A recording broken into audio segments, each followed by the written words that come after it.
Аршалыда бұлақ бар дейді, сол бұлақты іздеп келе жатырмыз. Қандай көпір бар екен. Кішкентай ғана. Бұлақ мінекей мынау екен. Құдай-ау.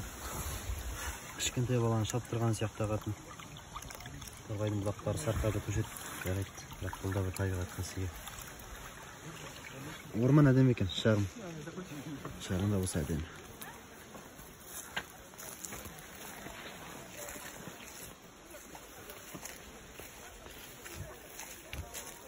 Түрлі шөптер бар дейді, емдік шөп. Аттарын білмеймін, бірақ санау құлақ теруге болады дейді, жаңа бір әже теріп алып бәйтеу. Қызығым, көрек биікке қарай шығып. Оппа. Киімдерімізді жүріп кетіп жатыр. Бұл енді тағы да айта кетейік, сіздерге Ақмола облысында орналасқан Аршалы деген ауданның маңайындағы шағын орман секілді. Көкіраған ағаштар да бар. Қурап жатыр енді. Өсімдіктер сарғайып кеткен себебі күз келді. Қыркүйектің 11-і қателеспесем. Бекке қарай шығайық.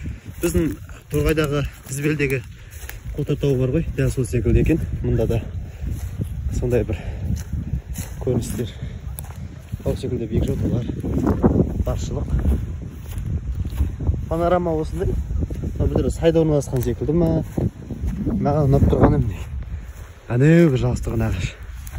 Ерекше ғой шіркін.